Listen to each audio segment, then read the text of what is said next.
a iniciar el día de hoy. Es con el tema número 10 de este módulo, ¿no? De Bibliología 1. Estamos ya en la recta final, nos quedan 2-3 clases más.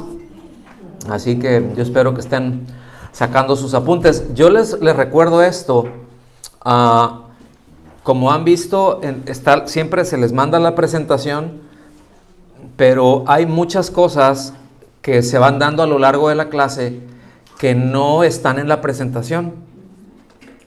Ahí es en donde yo les sugiero, ¿sí? No es pregunta de examen, pero yo les sugiero que en esas cosas, de lo que no está en la presentación, es en donde se centren para tomar notas, ¿sí? Y bueno, si de pronto en el transcurso de la clase, así es como que no la pesqué, tranquilos, porque recuerden, van a recibir tanto el audio como el video, entonces siempre pueden recurrir a él. Ahora, si se están quedando nada más con lo que pescan aquí y ya no vuelven a repasar la clase, se les va a complicar, ¿sí? Entonces, esa es la ventaja que digo, hagamos uso de ello, ¿no? Tenemos ahí para poder, en algún espacio, perfectamente podemos apartar una o un par de horas, quizá siempre tendremos tiempo de hacerlo, o en partes, ¿verdad? Igual y no de un jalón, pero en partes poder detenernos a ver, ahorita tengo media hora, voy a escuchar esta parte del minuto tal al minuto tal, y aquí voy a sacar algunos apuntes cuando anden ahí en el commute, a lo mejor, ahí voy escuchando y le puedo regresar, y le puedo regresar, y le puedo regresar, y le puedo regresar. Entonces, todo esto nos ayuda a ir afianzando todo lo que vamos viendo, porque es mucha información y nuestra capacidad, al menos la mía, otra vez, yo sé que ustedes son muchísimo más inteligentes, muchísimo más brillantes, con muchísimo más retención que yo, pero yo necesito anotar y necesito escuchar y hasta que me familiarizo con todo el asunto. ¿Está bien? Muy bien, pues entonces iniciamos este tema, ¿verdad? Ahorita vamos a ir ahí, que se trata acerca de la confiabilidad de las Escrituras. ¿Por qué la Biblia? Y esto es muy importante. El resto de las clases que queden, vamos a apuntar en esta dirección. ¿Por qué es confiable la Biblia? Aunque ya lo hemos visto, aunque ya lo ubicamos de alguna manera, ya lo sabemos, pero lo cierto es de que necesitamos tener una argumentación sólida. Porque yo puedo decir, ¿y la Biblia es confiable? Sí. ¿Por qué? Es que es la Biblia, es la palabra de Dios. Pero a veces se nos olvida de que hay muchas personas con las que hablamos que no tienen ni idea cuando les dices Biblia. Hay muchas personas que no tienen ni idea cuando les dices el Evangelio, cuando les dices Cristo. Como un paréntesis nada más. El día de ayer andábamos por ahí, estamos en el Museo Británico y nos encontramos a una chica mexicana. Entonces, la pastora Rita, pues ella es buena evangelista, o sea, ella ve una silla y la evangeliza. Le comparte el Señor y se la surte, ¿no? Ahí. Y esta chica de repente fue unos momentos ahí y se le compartió el Señor ahí en medio del museo, se terminó orando por ella, y fue un tiempo muy, muy bonito, pero nos dimos cuenta a la hora de que el tema Dios es, o sea, necesito, pero no tengo ni idea, porque yo tengo esta religión y porque pues a mí toda la argumentación que hemos hablado, no sé si me estoy dando a entender, pero me pareció un buen punto como para que nosotros tengamos en claro y poder enfocarnos en que necesitamos tener muy en claro la argumentación de cómo explicar lo que yo creo. O sea, esta es la base, pues la Biblia, lo que yo tengo en la Biblia es la base de lo que creemos. Fuera de la Biblia, pues ahí te encargo, ¿no? Pero es lo que está en la Biblia. luego entonces yo tengo que tener muy en claro qué es lo que dice, por qué lo dice y por qué es confiable. Y debo de saber explicarlo. Salud. ¿Me doy a entender?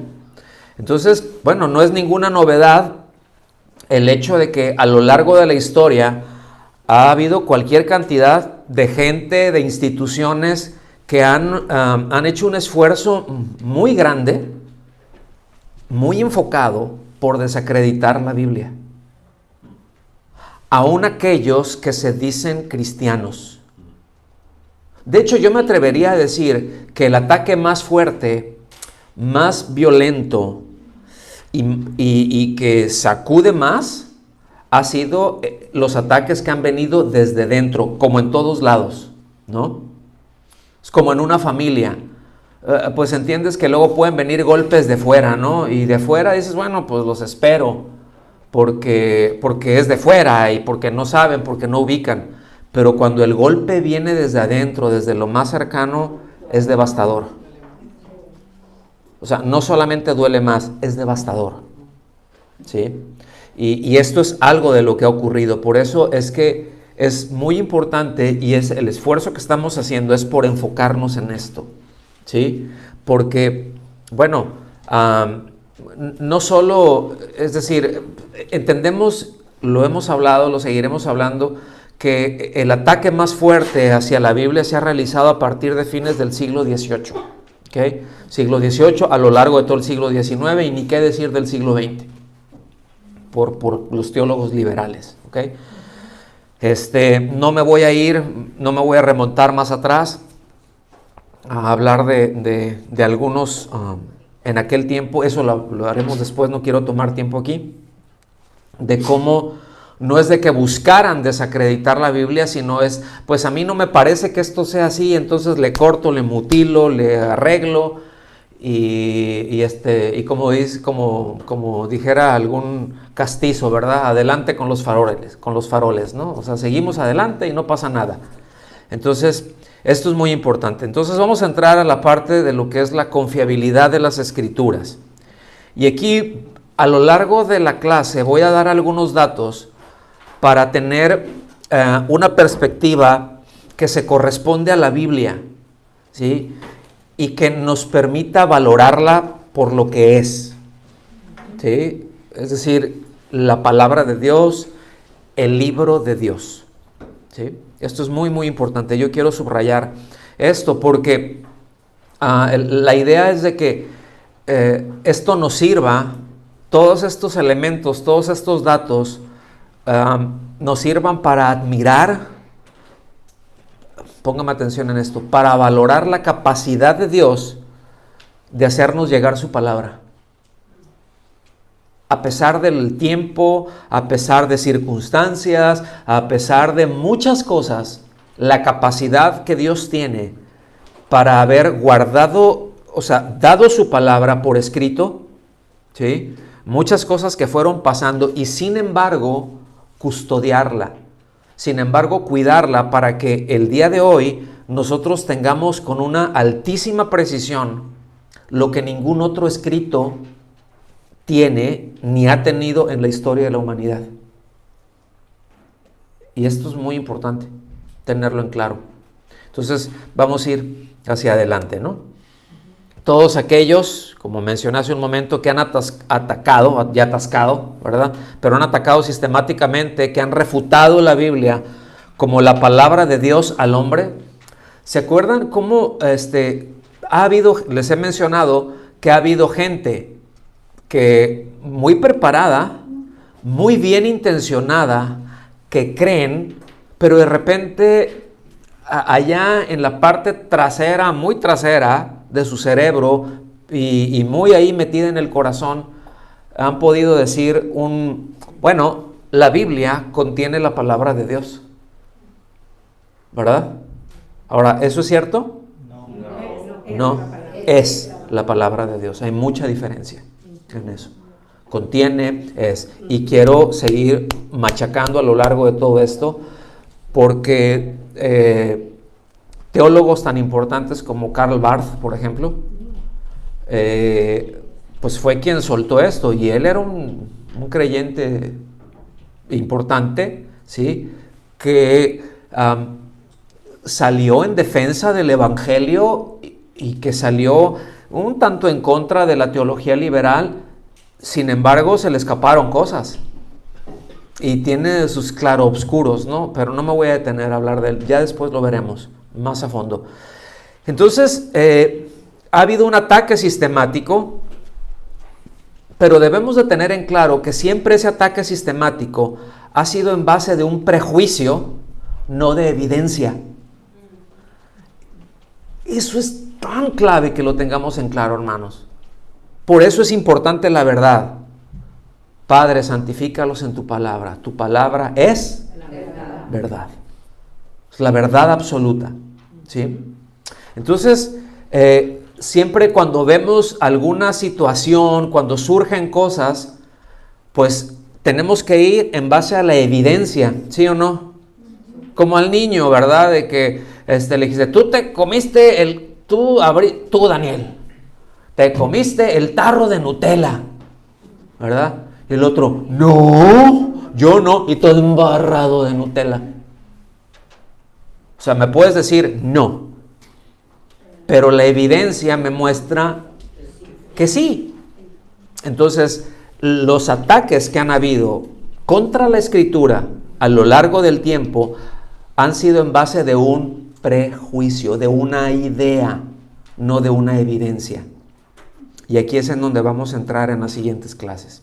¿Está bien? Entonces, es muy notorio que toda la argumentación son expresiones muy usadas, muy trilladas por los hombres y por mujeres, que debo decir, son, por un lado, puede ser, o ambas cosas, faltos de conocimiento, porque yo puedo hablar desde mi ignorancia. Voy a conceder el beneficio de la duda. Yo puedo tener una buena intención, pero no tener el conocimiento suficiente para hablar de eso. Puedo tener un conocimiento para hablar hasta cierto punto, no más allá. ¿Sí me explico? Y en eso hay, en todas las áreas, en todas las partes de la vida existe eso. O sea, yo puedo conocer hasta cierta forma y puedo desarrollarme bien en ese rango que es en donde yo conozco, pero si intento irme más arriba de ese rasgo, de ese rango que yo conozco, me voy a meter en problemas. O si me salgo de esa área, me voy a meter en problemas. Y hago un paréntesis aquí. Por ejemplo, el mundo tiene una increíble facilidad para darle crédito a una persona que tiene una cierta popularidad o que tiene un cierto estatus, ¿sí? Hablo, por ejemplo, de Hawkins. Tremendo, un científico impresionante, debo decir, ¿sí? O alguien más reciente, Richard Dawkins, ¿no? Está vivo, y no vamos a hablar de los muertos, vamos a hablar de alguien que está vivo, que es ateo de hueso colorado hasta la médula, ¿verdad? Pero es un muy buen científico. Es reconocido como un muy buen científico, ¿sí o no? Bueno, pero es un pésimo filósofo. Entonces, el hecho de que seas un buen científico no te hace un buen filósofo, y mucho menos te da mucho menos un teólogo. Entonces, tú puedes hablar, si eres un matemático, un astrofísico, puedes hablar de todo eso porque es tu área de conocimiento, pero si entras en otras áreas, ya te saliste, aunque puedes tener ciertas nociones. ¿Me estoy dando a entender? Y eso es lo que ha pasado. En buena medida, grandes personalidades, por así decirlo, de ciertas áreas, han influido en un prejuicio personal que ellos tienen de cara, en este caso, a las Escrituras. Y eso, escuchen bien, ya no solamente raya en una falta de conocimiento, pero raya también ya en una integridad, en una falta de integridad intelectual. O sea, yo tengo que reconocer cuáles son mis límites. Yo sé que hay ciertas cosas, por ejemplo, en este aspecto, ciertas cosas de teología, ciertas cosas a las que yo llego porque hasta ahí, pero hasta ahí llegué. Eso no me hace un buen programador de computadoras. No sé si me explico. Y si yo, teniendo el conocimiento que tengo aquí en esta área, quiero empezar a hablar acerca de programación, Alberto puede llegar y decirme, no tienes idea de lo que estás hablando. O sea, esto no es así. En principio sí sabes que una computadora hay que prenderla y sabes lo que es el mouse y sabes lo que es el monitor y sabes lo que es un CPU y sabes lo que es Windows y sabes lo que es Apple y sabes lo que es eso. Nada más, pero no sabes cómo funciona. No sabes los protocolos que tiene. No sabes cómo se comunica una cosa con la otra y hacia dónde va y por qué, de aquí. ¿Me doy a entender, hermanos? Y eso ocurre. Y debemos de tener siempre mucho cuidado con eso. Otra vez, yo he mencionado, no sé si en las últimas 2 clases, siempre que mencionamos algún texto de la Biblia, no lo mencionemos. Si es, pues a mí se me hace como que dice como, creo que dice así. Y citamos ahora sí que una cosa por otra. ¿Sí? Y no sé ni en dónde lo dice, no lo recuerdo, no lo tengo presente, no sé, no recuerdo, no tengo claro qué es exactamente lo que dice y consecuentemente no tengo idea de lo que está hablando, pero me parece bien meter eso en la conversación o en el argumento que estoy desarrollando. Eso no debe de ser, porque falta conocimiento y falta integridad o claridad intelectual. ¿Estamos aquí? Entonces, siguiendo adelante con esto, vámonos ahí. La Biblia es única en su origen. Es única, es sui generis, ¿sí? Es única en su continuidad, pero es sui generis. ¿Qué quiere decir sui generis? Sui generis, perdón. Pues que solamente es esa en su especie, no hay otra en su especie. ¿Sí? Cuando hablamos de que es única en su origen, no hay otra. No es de que es, bueno, sí, que no hay nadie y no hay ningún otro escrito que tenga el mismo origen. ¿Sí? En otras palabras, la Biblia es un libro o es una compilación de libros que es diferente a todas, ¿sí? A todos los libros que hay, empezando por su origen. Tenemos que empezar por ahí. ¿En dónde se originó la Biblia? ¿Qué es la escritura? La palabra de Dios. ¿Cuánta? Toda. Toda la escritura. ¿Sí? Entonces, ya empezando por ahí, y si pasamos por la continuidad que tiene, que ahorita lo vamos a ver, por la traducción que tiene a los distintos idiomas y la base, ahorita lo vamos a ver, por la circulación, por la supervivencia, por la influencia que tiene la Biblia, es única. Es decir, cuando nosotros tomamos la Biblia, ya sea en nuestro dispositivo electrónico o en el papel, que yo les aconsejo que lo usen, ¿sí? Cuando ustedes tengan una Biblia en su mano, deben de tener en claro y perfectamente conscientes de que no hay ningún otro libro como ese.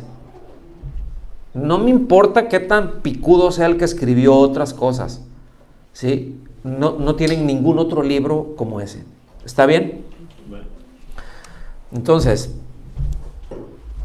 el origen divino de la Biblia lo podemos apreciar cuando vemos la continuidad, por ejemplo, de la enseñanza que tiene. ¿Sí? Tiene una composición inusual.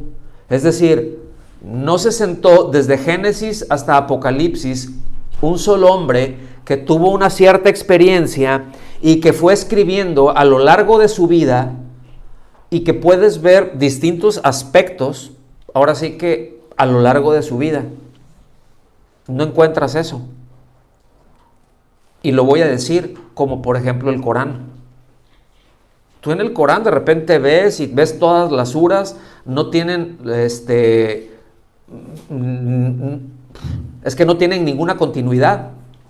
Es como que agarraste un montón de ideas que escribiste por ahí, les haces así y luego las avientas contra la pared y a ver en dónde se pegaron. Pero no tienen continuidad. ¿Sí? No hay una misma enseñanza que vaya de principio hasta fin y que en medio de todo eso te explique de una manera ordenada desde el origen. No hay ningún otro libro, considerando los puntos que vamos a ver en un momento más. ¿Cuáles son esos puntos, verdad, de esa composición tan inusual que tiene? Bueno, pues para empezar, fue escrita en un periodo de entre 1500 y 1600 años. Hasta ahorita yo creo que nadie ha vivido, ni Matusalén se la aventó. O sea, si Matusalén hubiera querido escribir algo, no le hubiera llegado a este periodo. ¿Sí? Que no lo hizo. Pero estamos hablando de un libro que tiene una composición de aproximadamente 1500, 1600 años. Año arriba, año abajo. Que fue escrita a lo largo de más de 60 generaciones.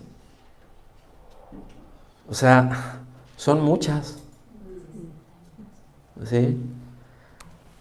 Que fue escrita por alrededor de 40 autores con muy diversas ocupaciones y de muy distintas categorías o clases sociales, no categorías, clases sociales, de diferentes estratos, ¿ok? Sociales. Preparados de una manera muy diferente, como habíamos hablado, te encuentras a un hombre muy preparado, muy letrado en su idioma y en cuestiones, o sea, como un estadista, como un Isaías, y te encuentras a un recolector de higos como un Amós, ¿sí? O te encuentras a un pescador como un Pedro, con todas las complicaciones que tenía Pedro como las tenemos nosotros. O sea, para Dios eso no le representa ningún problema, porque no es la palabra del hombre, es su palabra. ¿Estamos aquí? Que fue escrita en distintos continentes. O sea, no se escribió en un solo lugar, por una sola persona, en un tiempo muy corto, sino que fue escrita desde Asia, desde África, desde Europa. En distintos tiempos, distintas culturas. ¿Se recuerdan que hemos hablado acerca de lo que implicaba las distancias? Para que llegara un mensaje, bueno, ubiquen 3 continentes que se podían llegar por tierra, pero que eran viajes, no es como ahorita vengo, estoy en Londres, voy a Grecia, voy a Atenas, 4 horas de vuelo, ahí llegaste. Imagínense, nomás piensen ahorita de ese viaje hacia aquel lugar. ¿Cuántos días podría tomar si pensamos que vas avanzando todos los días, no más de 20 kilómetros, ¿sí? Por tierra? Podría ser muchísimo menos. Y de repente que te estacionas en algún lugar 2 o 3 días porque hay que conseguir tal cosa, porque hay que ubicar esto, porque hay que ubicar aquello, y después avanzaste otro pedacito y ahí te quedas 1 o 2 o 3 días o un mes hasta que llegas allá. ¿Me están siguiendo? Todo esto, ténganlo en consideración, elementos para valorar lo que tenemos, el libro de Dios, ¿sí? Que fue escrita en 3 idiomas distintos: hebreo, arameo y griego, o el koiné, ¿sí? Que hebreo y arameo, por ahí tienen algunas similitudes, ¿no? Algunos ugárticos ahí, algunas similitudes que tienen, pero que son distintos idiomas. Y que quedó el hebreo, déjenme decirlo así, excluido de la vida cotidiana, aún de los mismos hebreos. El Señor Jesús ellos no hablaban en hebreo. El hebreo se utilizaba para leer las escrituras que estaban en hebreo y para ciertas cosas que tenían que ver con el judaísmo, con la religión, un lenguaje religioso. Como la Iglesia Católica utilizó un montón de años el latín, ¿se acuerdan? Bueno, algunos de nosotros estamos más chiquitos que eso, pero si recordamos, desde más o menos del 1962 atrás, todo lo que se veía en una misa, en un oficio religioso, era en latín. Hasta después de eso es de que hubo cambio, y ya luego les explico lo que fue el Concilio Vaticano II, ¿no? Pero antes de eso, ahora sí dices, pues hace esto, no, es que eso hace muchísimo. Pues no tanto, si vemos en la historia, no es tanto. Seguimos avanzando. Todo esto incluye entre el material en el que fueron escritos, ¿verdad? Y los temas que se hablaron, muchos temas controversiales, ¿sí? Un asunto de controversia es el que se puede discutir opiniones propias.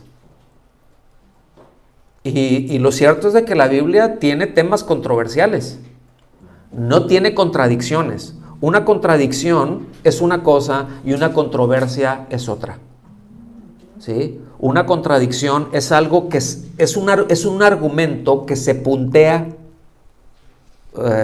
que se opone, como decir subir para abajo. Esa es una contradicción, ¿sí o no? Voy a subir para abajo. O sea, me voy a mojar en seco. Me mojo en seco.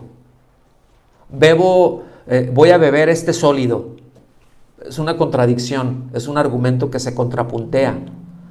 Una controversia es, para mí es sí, para mí es esto, me hace pensar esto, pero a mí me hace pensar esto otro. Es un punto de vista nada más, pero no es un argumento contrario en sí mismo. No sé si me estoy dando a entender, ¿sí o no? Y esto, ¿verdad? Hay asuntos de controversia que pueden llevar a cuántos estiramientos de opinión ha llevado la Biblia a lo largo de todo el tiempo que ha existido. ¿Cuántos conflictos han habido? Pero esos conflictos son a causa de controversias, de opiniones de hombres, no de contradicción de la Biblia. No es porque la Biblia se contradice, es porque el hombre tiene una opinión acerca de eso. Pero la opinión que el hombre tenga, eso no mueve lo que Dios haya dicho. ¿Me están siguiendo? Muy bien. ¿Verdad? Entonces, pues, nosotros podemos ver que los autores bíblicos hablaron acerca de muchos asuntos controversiales, desde el Génesis hasta el Apocalipsis. Esa es la verdad. Pero aún a pesar de todos esos asuntos que llegan a ser controversiales, al no haber una contradicción, hay una sola historia que va en desarrollo. Una sola historia, como les hemos dicho, la historia es lineal. Empieza aquí y termina acá. No es de que se repite. Se pueden repetir ciertos errores que el hombre comete, en los que el hombre incurre por desconocer la historia. ¿Sí? Por eso alguien dijo por ahí, si no lo cito mal, y si lo cito mal me han de disculpar, ¿sí? Pero, bueno, mejor no lo cito, no cito a la persona, pero se dijo esto: el pueblo que desconoce su historia está condenado a repetirla. Pero eso no es historia. Solamente es porque no conozco y cometo los mismos errores. Y ayer comentábamos con los pastores Memo y Rita, hijo, el amor y la paciencia de Dios, nada más si agarran el libro de Jueces, no más. Si van ahí, ven, ¿no? Y ahí estaba el pueblo y metió la pata hasta el cuello y se hizo bien idólatra y y el Señor les permitió, les soltó tantita presión y llegaron otros invasores y les dieron hasta por debajo de la lengua por 20, 30 años, ¿verdad? Que no entendían, 20, 30 años machacándolos. Y de repente, ¡ay, Señor, ayúdanos! Y el Señor así como que, ¡hola, qué bueno! ¿Sí? Intervenía, les mandaba un libertador y es así como que, ¡ay, qué descanso! Se recuperaban Y como dice el Proverbio 22.347, otra vez la burra al trigo. Y el mismo error, exactamente los mismos. Es más, terminaban fornicando con los mismos ídolos, con los mismos problemas, generación en generación, porque no ponían atención a la historia. ¿Me están siguiendo? Entonces vemos que ese desarrollo que hay a lo largo, desde Génesis hasta Apocalipsis, es la redención del hombre efectuada por Dios. Es como Dios determinó salvar al hombre. ¿Y cómo lo hizo? ¿Por qué lo hizo? ¿Para qué lo hizo? ¿Sí? Y esto lo hace pues completamente distinto de cualquier otro texto, de cualquier religión que me mencione, de cualquier otro libro, cualquier otra literatura sagrada. ¿Estamos aquí? Entonces, fíjense, F.F. Bruce, que es un comentarista, un erudito de la Biblia, él dijo lo siguiente: cualquier parte del cuerpo puede ser debidamente explicada únicamente en relación con el cuerpo entero. Y cualquier parte de la Biblia puede ser explicada únicamente en forma adecuada en relación con la Biblia entera. ¿Qué quiere decir esto? Es decir, que no podemos explicar la Biblia, ¿sí?, a la luz de alguna novela o de cualquier otro libro. Bueno, pero es que está, a ver, voy a explicar la Biblia. Bueno, voy a ir con lo que, lo voy a poner así, una novela, ¿no? The Shack, La Cabaña.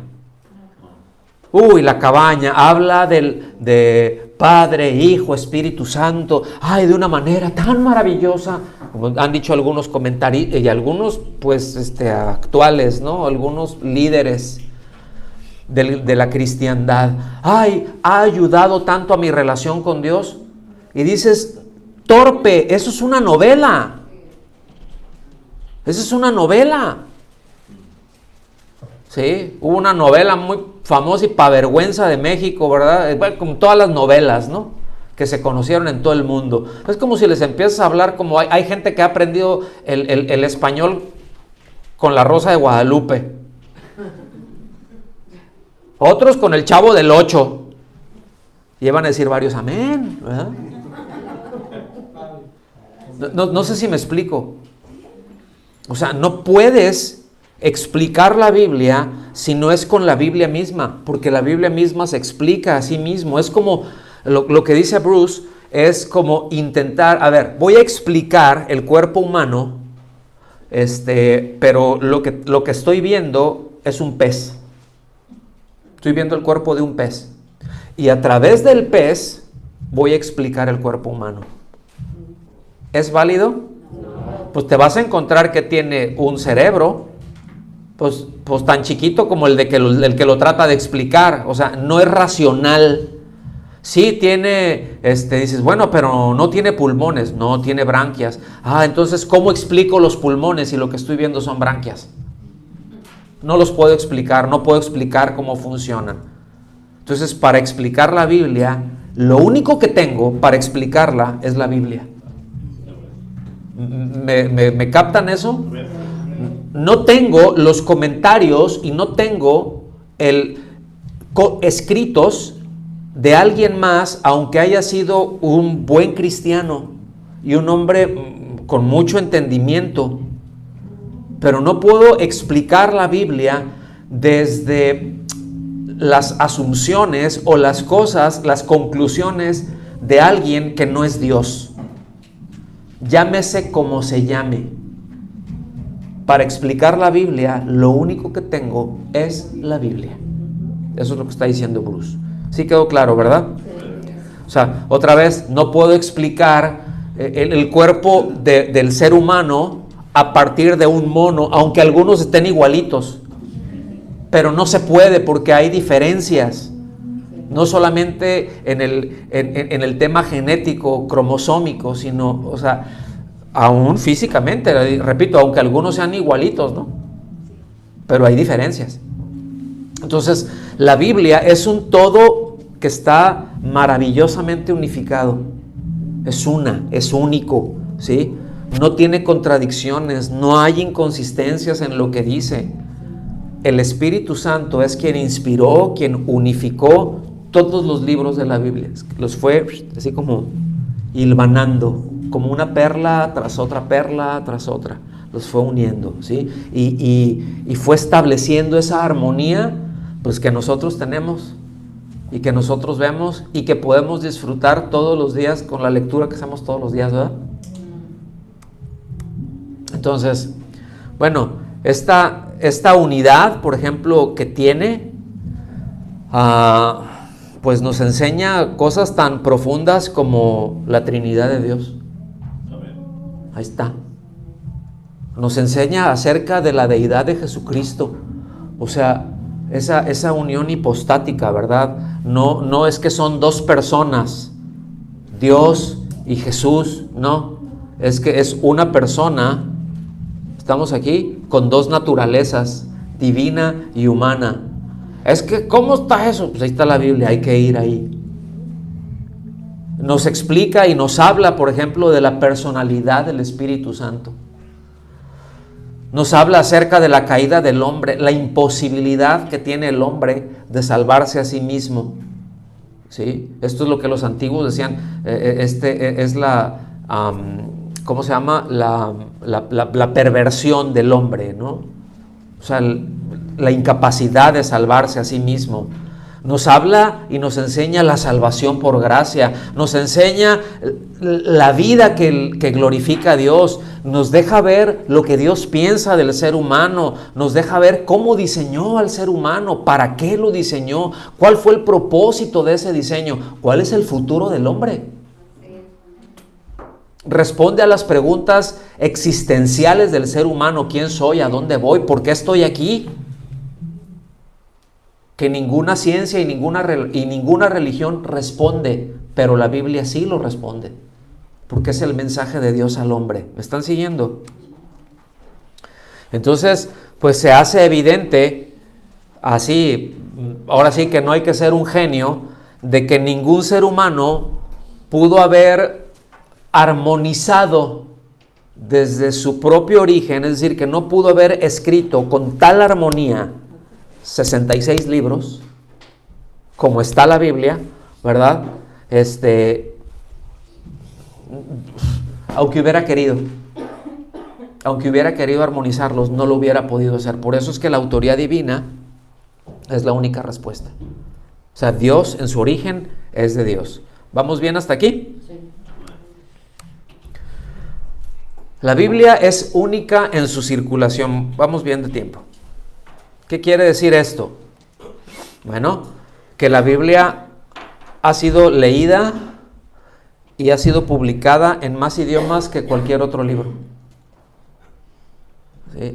Fíjense bien, a pesar de las carencias, deficiencias que tienen todos los idiomas, o que tienen los idiomas. Y aquí voy a hacer un paréntesis.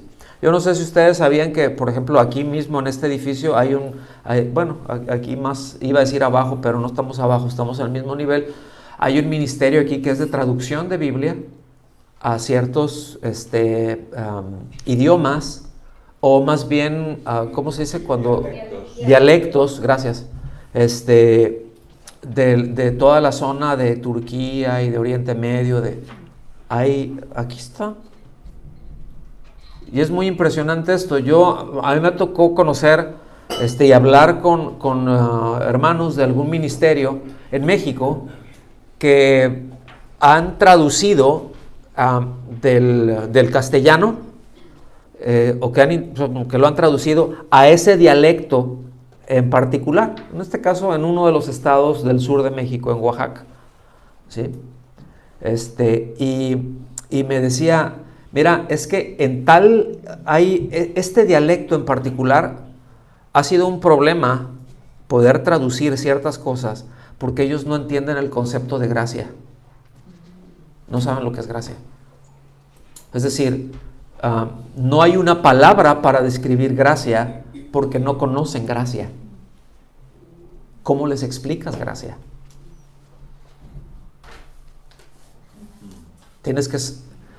Tienes que crear, no una palabra, pero toda una idea, enseñarles esa idea en un texto. ¿Sí?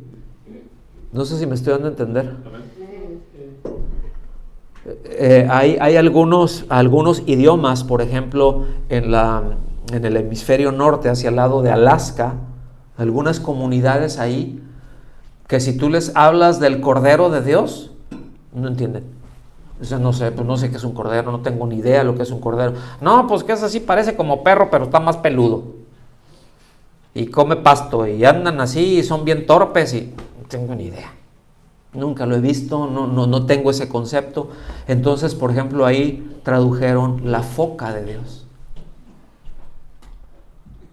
Porque ellos entienden lo que es una foca y lo valioso que es para esa comunidad una foca, como para un hebreo, lo importante y lo valioso que era un cordero.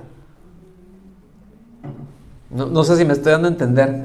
Bueno, a pesar de todo eso, se han producido más copias en su totalidad, más porciones, más selecciones que cualquier otro libro en la historia. No solamente la Biblia en sí misma, el Antiguo o el Nuevo Testamento, por separados o juntos, pero porciones de la Biblia. No hay ningún otro libro que tenga más textos reproducidos ni impresos, ¿sí? Ya saben ustedes que este fue el primer libro impreso y publicado, ¿verdad? En la Biblia de Gutenberg, ya hablamos acerca de eso, ¿no? En la Sociedad Bíblica Británica llegó un momento que había tal demanda de Biblias, se tenía necesidad de este material, escuchen, que era necesario imprimir en promedio una Biblia cada 3 segundos.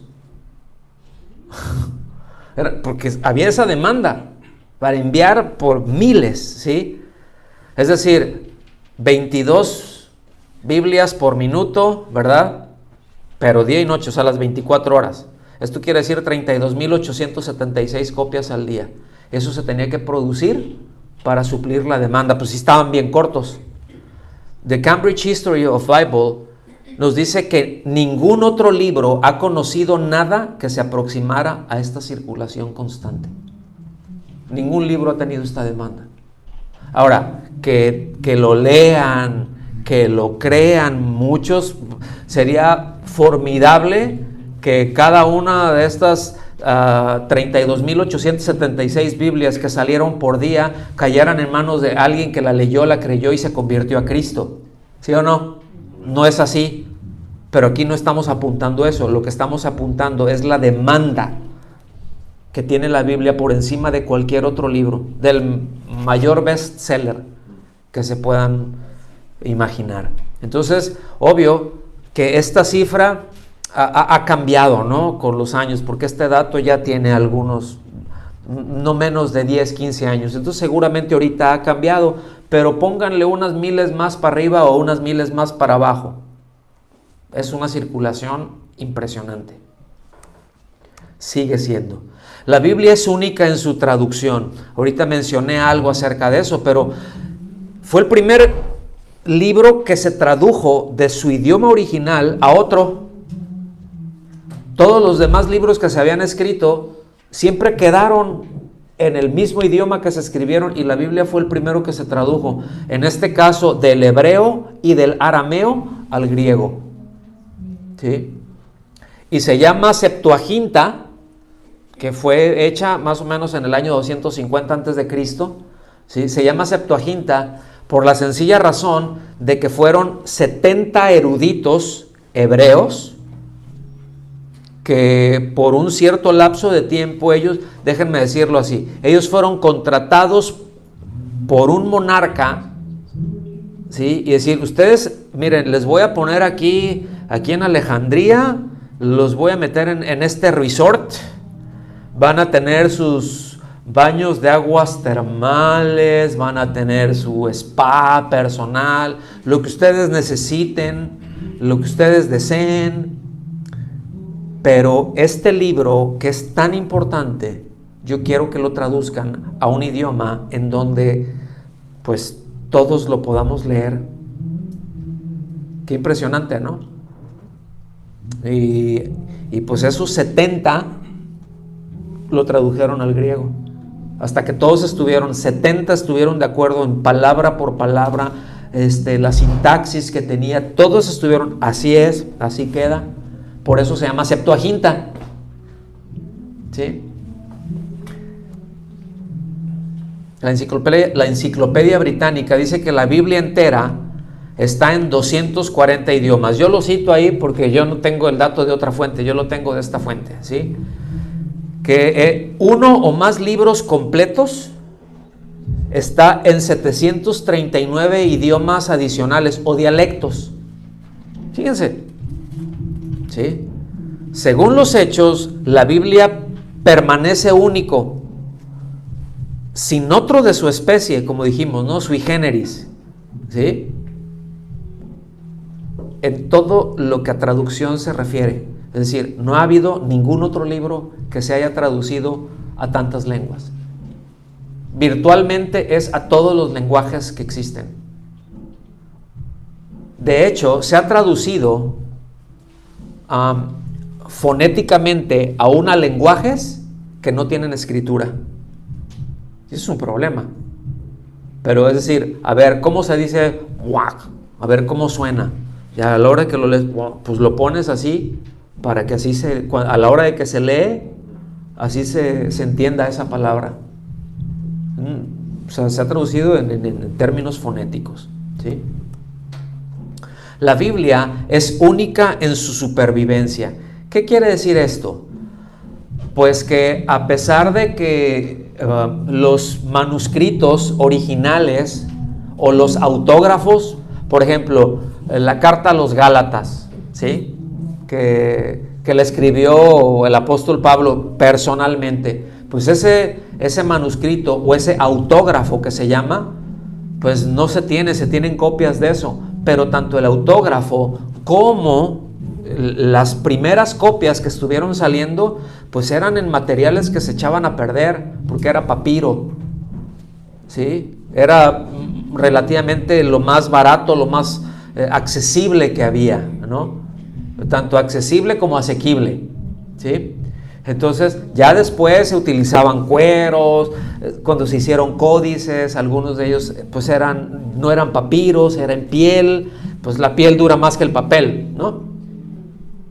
Los tipos de tintas fueron mejorando, pero a pesar de todo eso, que se estuvo copiando a mano por centenares de años, antes de que la prensa fuera, ahora sí que inaugurada, no cambió nada, no cambió ni su estilo, no hubo que hacerle correcciones, nada.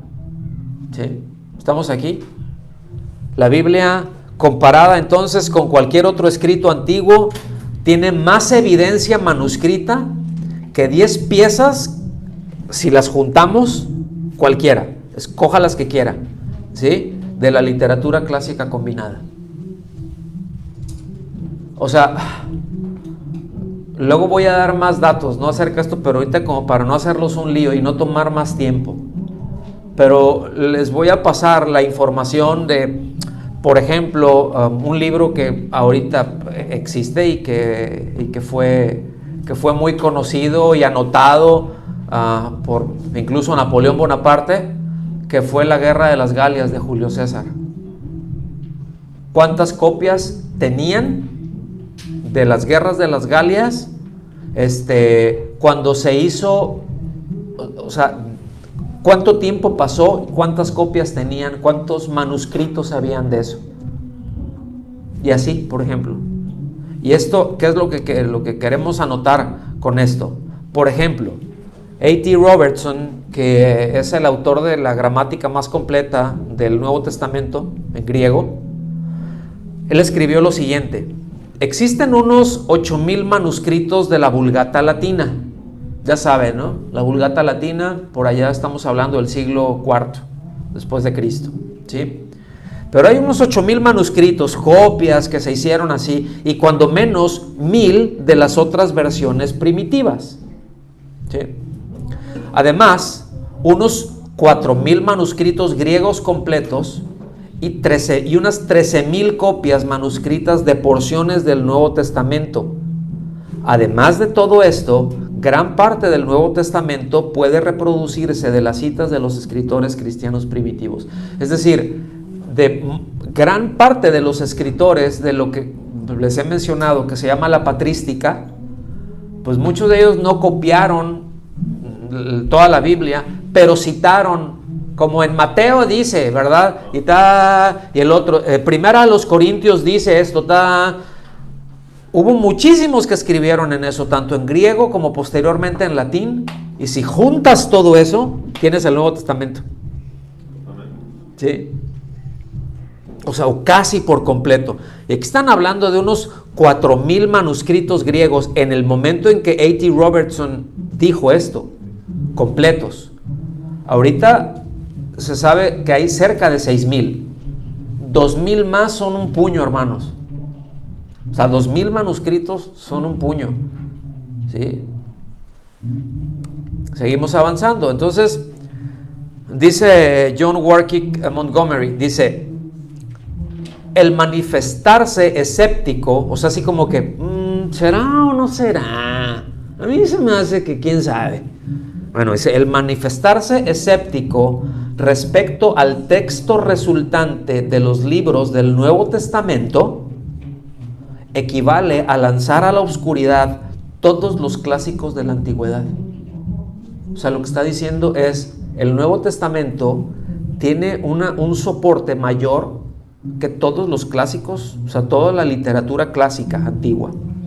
Dice, pues ningún documento del periodo antiguo está tan bien respaldado bibliográficamente como el Nuevo Testamento.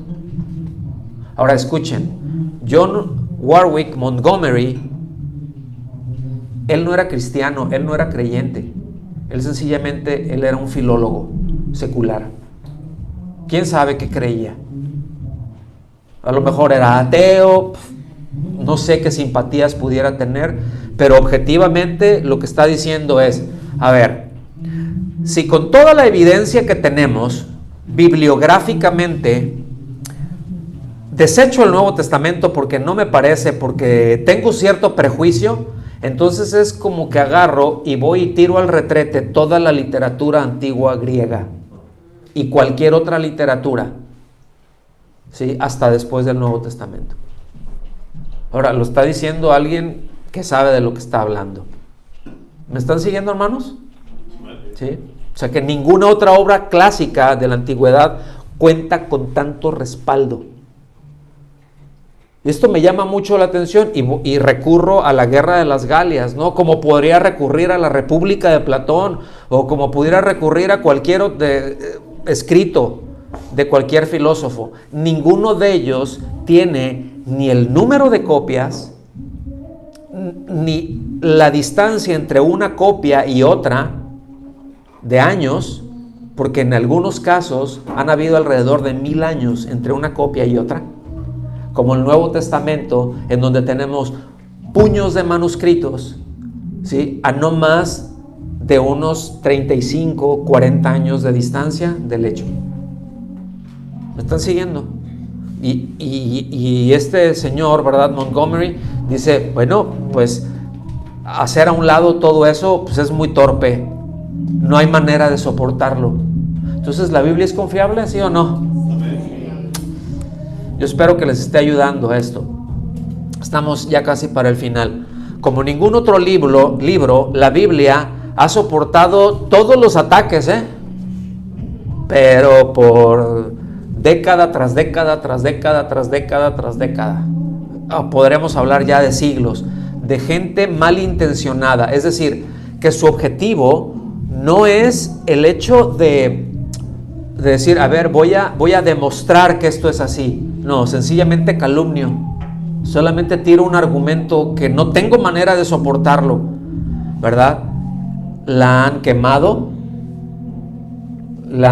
Los escritos cristianos los han quemado, los han prohibido. La Biblia, pues no se diga más, desde los primeros emperadores romanos hasta nuestros días. Más adelante, porque ahorita se están desarrollando algunas situaciones que, escuchen, pueden tener un impacto brutal más adelante en cuanto a ataque a las escrituras que se está llevando ahorita precisamente, nomás se los voy a mencionar así para ponerles una mosca en la oreja, pero que se están llevando a cabo en este momento en los Estados Unidos por una ley que han pasado por el Congreso, ¿sí? Que no es una ley todavía, pero ya la aprobaron y que estoy seguro, oremos por eso, que el Senado lo rechace, ¿sí? Pero que en esencia se llama la ley de antisemitismo. Es todo un rollo, ¿ok? Pero lo que eso haría es de que tú no puedes criticar absolutamente nada de lo que tenga que ver con el Estado judío actual. Es decir, cualquier cosa que tú digas, este judío por ser, o sea, esto que dijo este judío está mal, entonces dicen, eso es antisemitismo y eso es castigable, eso es punible. Eso se está cuajando, por si no sabían. Esto tiene un par de semanas que viene cuajándose. De hecho, esto tiene un poquito más de una semana. Entonces, eso implica, ¿qué vas a hacer con la Biblia? O sea, ¿qué? ¿Vas a cancelar a Dios? Porque cuántas veces les dijo, ustedes israelitas, cabezones, necios, ¿sí? Por cuestiones de definiciones. Hay mucho detrás de eso que tienen que ver con otros asuntos, pero les digo porque eso es en donde estamos viviendo, hermanos. Son las cosas que estamos viviendo y son las cosas que van a rebotar. Yo no digo que el año que entra lo vamos a ver y ¡ay, nos van a quitar nuestras Biblias! No. Pero que puede encaminarse en un futuro no muy lejano a que hayan ciertas prohibiciones y que, por ejemplo, pues de acuerdo a esas definiciones que dan, tendrías que descartar todo el Nuevo Testamento. ¿Sí? Porque parte de sus definiciones es implicar que los judíos dieron muerte a Jesús. ¿Sí me doy a entender? Aun cuando el mismo Talmud dice eso y se jactan en eso, entonces ¿qué onda? ¿Van a también prohibir el Talmud? O sea, ¿se irían contra el Talmud? Es una locura, hermanos, pero luego hablamos de eso, porque no me quiero engranar ahorita ahí, porque si no, vamos a terminar la siguiente semana. ¿Está bien? Entonces, Voltaire, ¿cuántos han escuchado acerca de Voltaire? ¿Nadie? Bueno, Voltaire no se llamaba Voltaire, ¿sí? Voltaire quiere decir voluntario, ¿sí? Y le decían Petit Voltaire, o sea, el pequeño voluntario, pero él se llamaba François Marie Auret. Y él fue un escritor, fue un historiador, fue un filósofo, fue un abogado francés que era masón. Él pertenecía a la francomasonería. Ahora, no me voy a meter más en cuanto a esto, pero es muy interesante. Pero él dijo lo siguiente, ¿sí? Fíjense, él dijo esto: en 100 años, o sea que en 100 años después de su muerte, el cristianismo iba a ser borrado de la existencia y que pasaría a la historia. Eso fue lo que él dijo allá en 1778. Pues no, todavía aquí estamos, ¿sí? Pero lo mismo dijo John Lennon. ¿Te acuerdas, Alberto, que hablamos de eso la semana pasada? Todos ubican a John Lennon, ¿verdad? Cuando iba a decir, ay, imagine, let it be, ¿no? Dale. Lo mismo dijo John Lennon. O sea, John Lennon dijo, yo soy más popular que Cristo. Al ratito se van a olvidar de Cristo y yo soy el que voy a estar ahí. Y al ratito uno de sus fans llega y 6 plomazos le metió en el pecho, entre pecho y pecho, para que se le quite. ¿No? ¿Sí me están siguiendo hasta aquí? Voltaire no era un ateo. Estaba bien torcido, ¿no? Pero él dijo lo siguiente, fíjense bien, él escribió una oración a Dios. Él escribió una oración a Dios, ¿verdad? Que comienza así: ya no es, por lo tanto, a los hombres a los que me dirijo, es a ti, Dios de todos los seres, de todos los mundos y de todos los tiempos. Ahora, acuérdense que los masones manejan un ser superior, Entonces no se vayan con la finta, ¡ay, era cristiano! No, solamente le estoy expresando un pensamiento que él tenía. Dice, si está permitido a unas débiles criaturas perdidas en la inmensidad e imperceptibles al resto del universo osar pedirte algo, ¿sí? A ti que lo has dado todo, a ti cuyos decretos son tan inmutables como eternos, dígnate a mirar con piedad los errores inherentes a nuestra naturaleza, ¿sí? Que esos errores no sean causantes de nuestras calamidades. O sea, está diciendo, reconozco que la condición humana es un asco, ¿sí? Que la naturaleza humana es un asco y que es digna de recibir calamidad tras calamidad, pero esta es un clamor de misericordia aquí. Dice, tú nos has dado un corazón. Dice, tú no nos has dado un corazón para que nos odiemos, ni manos para que nos degollemos. Haz que nos ayudemos mutuamente a soportar el fardo de una vida penosa y pasajera. Digo, había pasado la revolución, curioso decirlo, ¿no? Había pasado la Revolución Francesa, donde hubo más decapitaciones que... ¿Sí me explico? Pero él también mencionó algo importante. No es una apología a Voltaire todo esto, debo decirlo, ¿no? Pero dice, él dijo lo siguiente, y esta es una de las frases probablemente lo más famoso que hay de él. No comparto lo que dices. O sea, no creo lo que tú dices. No comparto lo que dices, pero defenderé hasta la muerte tu derecho a decirlo.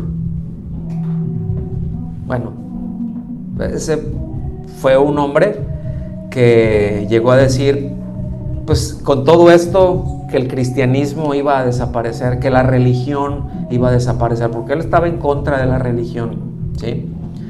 El asunto es esto, qué gran ironía de la historia. Porque ¿qué es lo que pasó con lo que dijo Voltaire? Bueno, pues resulta que 50 años después de que se murió, la Sociedad Bíblica de Génova usó la misma prensa y la misma casa de él para producir un montón de Biblias. Esa que puse ya, como decimos allá en mi rancho, esa fue de adrede, nada más, ¿no? O sea, yo luego digo, ay Señor, ¿qué sentido del humor tienes? ¿Verdad? O sea, ¿qué sentido del humor tienes? Pero bueno, terminamos con esto, hermanos. Tengamos siempre presente que la Biblia es el mensaje inerrante de Dios a los hombres, es decir, el mensaje que no tiene fallas, ¿sí? Que todo esfuerzo que el ser humano hace, o lo que los hombres hacen para probar, no es difícil probar sin evidencias, o para refutar lo que la Biblia dice de lo que es confiable, lo que la Biblia dice que es sin errores, por lo tanto que es autoritativo, todos esos son esfuerzos extrateológicos, es decir, fuera de esto, ¿sí? ¿Qué quiere decir? Que está fuera de argumentos teológicos y que está fuera incluso de argumentos filológicos. ¿Qué es un argumento filológico? Bueno, ya sabemos, la filología se encarga del idioma y de la escritura.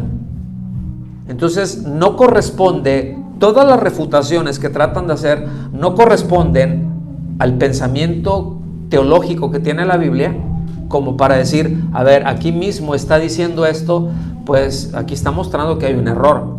No, todo se fundamenta en un prejuicio, todo se fundamenta en presuposiciones o en afirmaciones, escuchen bien, que no pueden probar. ¿Estamos aquí? Que muchas veces es cierto que surgen programas, por ejemplo, de pues cualquiera de la barra de History Channel o de esa barra de programas, ¿sí? Que son teólogos liberales, y dice por ahí te menciona, ¿no? Sale un tipo así que tiene cara inteligente, más bruto que nada, pero tiene cara inteligente, y sale doctor en teología de no sé qué, y está a cargo de la biblioteca de ta. ¿sí? O de la universidad de y de estudios antropológicos. Tiene unos títulos que sería difícil que quepan en una tarjeta de presentación, ¿no? Pero luego él dice, no, bueno, es que hemos visto y hay estudios que nos dicen que esto que dice aquí la Biblia no era así. El asunto es que no se muestran esas evidencias y no se confrontan, es decir, tráeme esas evidencias, ¿sí? Teológicas, filológicas, bibliológicas. Y bibliológicas me refiero a estructuras de los libros. Tráemelo y te presento esto. ¿Dónde está la contradicción? No se presenta, porque es muy fácil hablar. Y en México decimos, de lengua me como un plato o un taco, lo que quiera, depende del hambre que tenga. No sé si me estoy dando a entender, porque se quedaron así, pero como ya les dije que le estamos enseñando a hablar español, ¿no? También. Entonces, fíjense qué importante es esto. Por eso y ya con esto termino, cuando alguien te diga, no, es que la Biblia tiene errores, ok, muéstrame uno. Es que la Biblia tiene contradicciones, está bien, o sea, muéstrame uno, pero muéstramelo y yo te lo voy a explicar, ¿no? O sea, tómate el tiempo para estructurarlo, para armarlo, traerlo, y yo me voy a tomar el tiempo para darte respuesta a esto. Muéstramelo. No va a pasar, porque no lo hay. Cualquier argumento que traiga en contra se derrumba. No se sostiene por sí mismo. ¿Estamos aquí? Entonces, con esto terminamos la clase del día de hoy, y pues que Dios los bendiga, porque ya nos empezó la serenata acá arriba.